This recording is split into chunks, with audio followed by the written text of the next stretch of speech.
പിന്നെ മസാല നല്ല എരിവുണ്ടല്ലോ മസാല. നല്ല ക്വാണ്ടിറ്റി ഉണ്ടല്ലേ. ലെഗ് പീസ് അല്ലേ ഞങ്ങൾ പറഞ്ഞത്. ഇവിടെ ഒരു വെറൈറ്റി ബിരിയാണി കിട്ടും കേട്ടോ. അപ്പൊ അത് ഞാൻ മുന്നൊരു ദിവസം വന്ന് കഴിച്ചതാണ്. അന്ന് എനിക്ക് ആ ദമ്മ് പൊട്ടിക്കുന്ന ആ സീനൊന്നും എടുക്കാൻ പറ്റില്ല, തീർന്നു പോയി. അപ്പൊ ഞാൻ വീണ്ടും ഒന്നും കൂടി വന്നാണ്. നമ്മുടെ ലോങ് ഗ്രെയിൻ റൈസിൽ, അതായത് നമ്മളെ ബസുമതി റൈസിൽ ഉണ്ടാക്കുന്ന ദം ബിരിയാണി. അടിപൊളി സാധനമാണ്, നല്ല ഫ്ലേവറിൽ. അല്ലേ, ഞാൻ മുന്നേ കഴിച്ചാണ്, അതാണ് ഞാൻ പറഞ്ഞത് നല്ല ഫ്ലേവറുള്ള റൈസാണെന്ന് പറഞ്ഞത്. കാണുമ്പോൾ തന്നെ കളർ കാണുമ്പോൾ തന്നെ അറിയാം. പിന്നെ വൈറ്റ് റൈസ് എല്ലാം കൂടി ആയിട്ട് ആ ഒരു മിക്സിങ്ങിലാണ് പ്രത്യേകത. ഫസ്റ്റ് ദം ചെയ്ത ആ ഒരു സിംഗിൾ പീസ് ബിരിയാണി കേട്ടോ. പിന്നെ അതിൻ്റെ മുകളിൽ നല്ല ഫ്ലേവറുള്ള ഏറ്റവും അടിയത്തെ ആ ഒരു മസാല റൈസ്, പിന്നെ അതിൻ്റെ മുകളിലേക്ക് അടുത്ത റൈസ്, പിന്നെ വൈറ്റ് റൈസ് എല്ലാം കൂടി വെച്ചിട്ട് അതായത് ഫ്ലേവർ നമുക്ക് അഡ്ജസ്റ്റ് ചെയ്യാം. നിങ്ങൾക്ക് എരിവ് കുറവാണ് ആ രീതിയിൽ പറഞ്ഞാൽ, എരിവ് കൂട്ടണമെങ്കിൽ അങ്ങനെ പറഞ്ഞാലൊക്കെ ആ രീതിയിൽ നമുക്ക് വാങ്ങിയെടുക്കാം.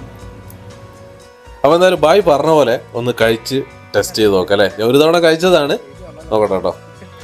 നല്ല ചൂടുള്ള ബിരിയാണി കേട്ടോ. പിന്നെ ഒരു പ്രശ്നമുള്ള എന്താ വെച്ചാൽ ഇവർ ഒരു ലിമിറ്റഡ് ക്വാണ്ടിറ്റിയാണ് ഇപ്പോൾ, പുതിയ ഷോപ്പ് ആയതുകൊണ്ട്. അപ്പോൾ നിങ്ങൾ വിളിച്ചു നോക്കിയിട്ട് വരുന്നതായിരിക്കും നല്ല. ഞാൻ നമ്പർ കമൻറ്റ് കൊടുത്തേക്കാം കേട്ടോ, പെട്ടെന്ന് തീർന്നു പോകും. എന്തായാലും നല്ലൊരു പീസ് അതിങ്ങനെ പൊട്ടിച്ച്, ബ്രോയിലറാണേ, അങ്ങനെ എടുത്ത് ആ റൈസ് എല്ലാവരും വൈറ്റ് റൈസൊക്കെ വരുന്ന ലേശം എരിവ് കുറവായിരിക്കും. നോക്കട്ടെ.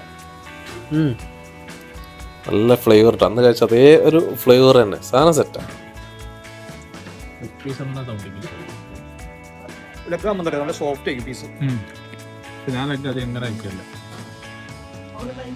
നമ്മളെ സാധനം എല്ലായിടത്തും കാണാത്ത ബസ്മതി ഇല്ലേ, നമ്മുടെ കോഴിക്കോട് അധികം കാണില്ല, അതിന്റെ പ്രത്യേകത.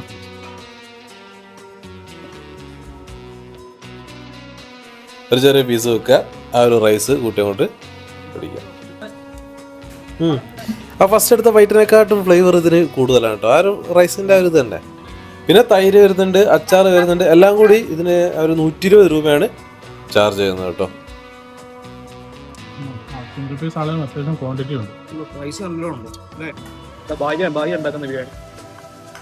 ബായിൻ്റെ മിക്സിങ് കേട്ടോ നമുക്ക് പറയാൻ തോന്നും കേട്ടോ. എരിവ് കൂട്ടിയോ മസാല കൂട്ടിയടിക്കണമെങ്കിലൊക്കെ ആ രീതിയിൽ അത് ചെയ്യുന്നവർ എനിക്ക് തോന്നി. കുറച്ച് എരിവ് കുറയ്ക്കണമെങ്കിൽ ആ വൈറ്റ് റൈസ് കൂടുതലായിട്ട് കേടായിട്ട്. അപ്പോൾ എന്തായാലും ലൊക്കേഷൻ നമ്മുടെ കോഴിക്കോട് തന്നെയാണ്. കോഴിക്കോട് ഈസ്റ്റിലില്ലേ, ഈസ്റ്റിലിന് എടക്കാടേക്ക് പോകുന്ന റോഡിന് കുറച്ച് മുന്നോട്ട് പോലെ RFC കിച്ചൺ, ഒരു ബേക്കറി എല്ലാം കൂടി ആയിട്ട് ഷവർമയൊക്കെ ഉണ്ട്. അതിൻ്റെ ഒരു വൈകുന്നേരം ഷവർമയൊക്കെ ആയിട്ട് വരുന്നൊരു സെറ്റപ്പാണത്.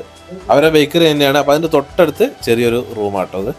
ഞങ്ങൾ ആ ബേക്കറി കയറി കുറച്ച് സാധനങ്ങളൊക്കെ വാങ്ങിയിട്ട് വരുമ്പോൾ പിന്നെ അവിടെ ഈ കൂൾ ഡ്രിങ്ക്സ് അങ്ങനെ ഐറ്റംസ് ഒക്കെ ഉണ്ട്. അപ്പോൾ അതിൽ അവരെ പൈനാപ്പിൾ ലൈമും കൂടി ഞാൻ ഇതിൻ്റെ കൂടെ കഴിച്ചു നോക്കിട്ടോ. ബിരിയാണീൻ്റെ കൂടെ ഒരു ലൈം അടിച്ചാലേ ബിരിയാണീൻ്റെ കൂടെ നല്ല തണുപ്പുള്ള ഒരു പൈനാപ്പിൾ ലൈം കൂടി പറഞ്ഞപ്പോൾ സെറ്റ്.